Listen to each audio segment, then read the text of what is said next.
You should see a welcome screen and your name appears at the bottom. Please raise your hand if you don't see the welcome screen. Now click the Next button at the bottom right corner to proceed to the first sample passage. You may need to scroll down to the bottom of the screen to see the Next button. Before you begin reading the passage, listen as I describe the screen.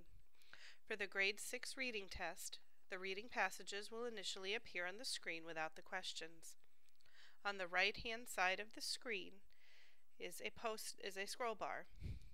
Now scroll down slowly, either by clicking the down arrow of the scroll bar or by clicking and dragging the scroll bar. When reading a passage, always make sure that you scroll down to read the entire passage. Practice scrolling the passage window. At the bottom of the screen, you will see the Next button in the right corner. You will not see the Next button until you have scrolled down to the end of a question or passage. You will click this button to move to the next question or passage. Make sure you only click the Next button one time. If you double click or click more than one time while the page is loading, you may skip a question. Click the Next button. You will now see the reading passage on top of the screen and the first question on the bottom of the screen. You can click and drag the dividing line in the middle of the screen to give more or less space for the passage or the question. You can also scroll up and down on the right side of the screen.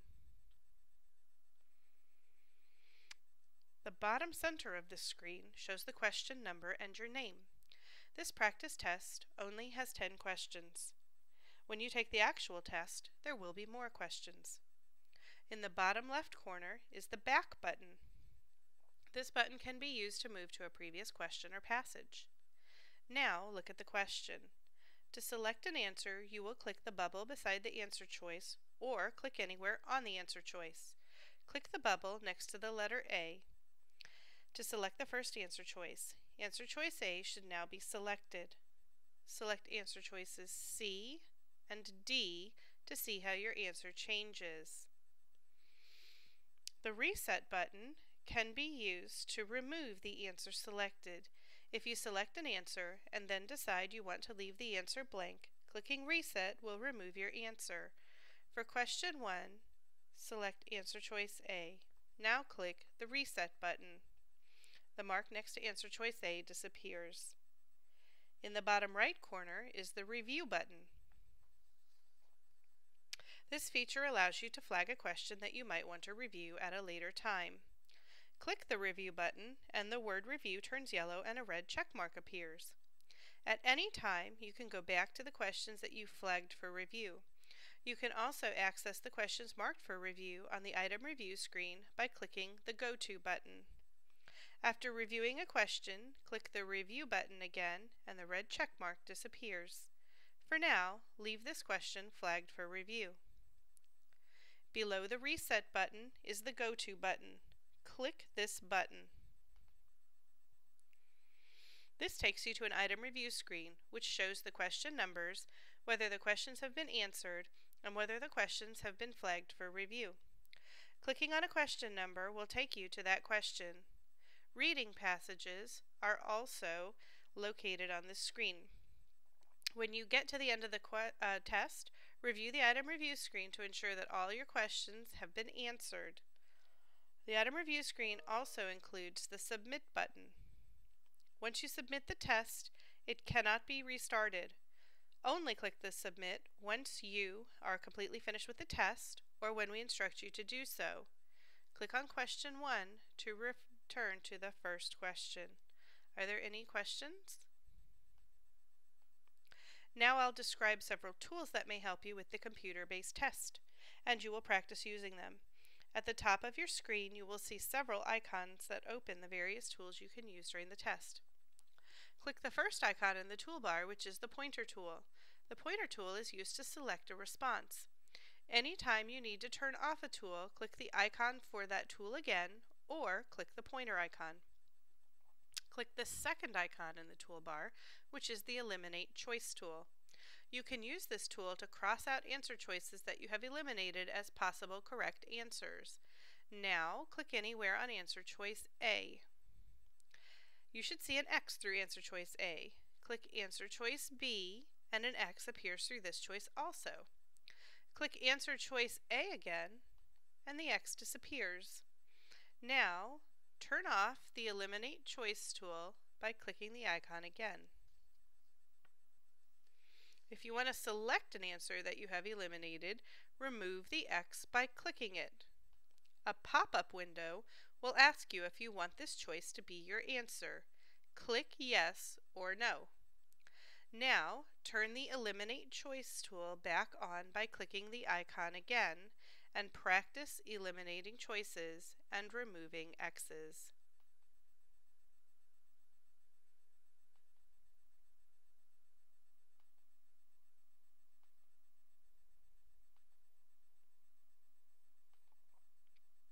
Now click on the third icon in the toolbar, which is the highlighter tool. You can use this tool to highlight portions of a reading passage or a question. To highlight, click at the top left corner of the first word you want to highlight and drag the highlighter over the words until you get to the bottom right corner of the last word you want to highlight. Practice highlighting phrases in the passage.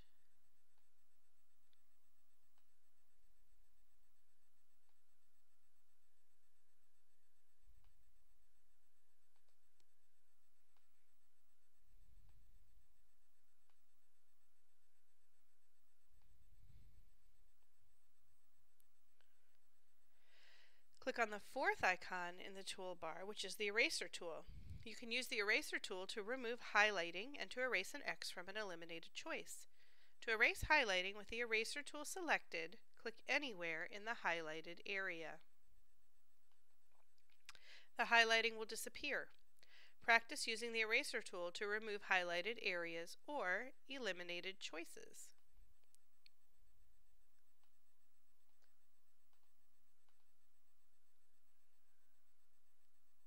Now turn off the eraser tool by clicking the icon again. Because the Eliminate Choice, Highlighter, and Eraser tools use the cursor, you cannot select an answer while these tools are active. Click on the fifth icon in the toolbar, which is the Notepad icon, and a notepad appears in a pop-up window. Now practice typing words in the notepad.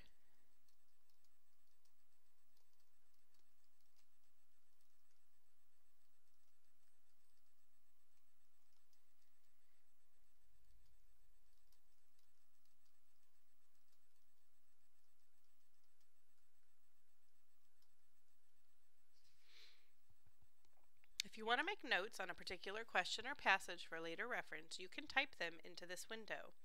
There is a new notepad for each question. To view your notes, you will need to return to the passage or question where you typed the note and click on the notepad icon. You can move the notepad around the screen by clicking on the top of the notepad and dragging the pop-up window across the screen. To close the notepad, click the X or red circle in the top corner of the notepad. Now practice opening and closing the notepad.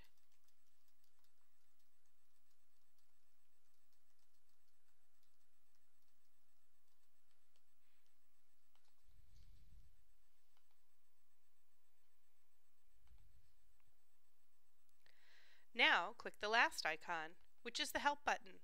A drop-down menu will appear with a list of tools. Select the highlighter. A pop-up window with a description of the tool will be displayed. Click Next on this window to see how the tool works. Use the buttons at the bottom to go back, to see what is next, to replay the demonstration, or to close the window. Close the Help window. Are there any questions? Now, click the Go To button and click Reading Passage 1. You may take time at home to answer all the questions in this practice test and practice using the tools. We'll make the answers to the practice questions available on our website. For now, we'll demonstrate how you can exit the test if you need to leave the room for an extended period of time during the actual test. Click the X in the top corner. A pop-up window will appear and ask you to confirm that you want to exit the test. For today, we'll click No, return to the test. On the day of the test, if you need to leave the room for an extended period of time, you would click Yes, exit the test. Now we'll demonstrate how you will submit the test when you are finished. If you are not already on the item review screen, click the Go To button. From the item review screen, click the Submit button. A pop-up window will appear and ask you to confirm that you want to submit the test. Remember that once you have clicked this button, you cannot return to the test. If you are finished practicing, click Yes, Submit my test. You will be asked to confirm this decision. Click Yes, and on the following screen, click Close.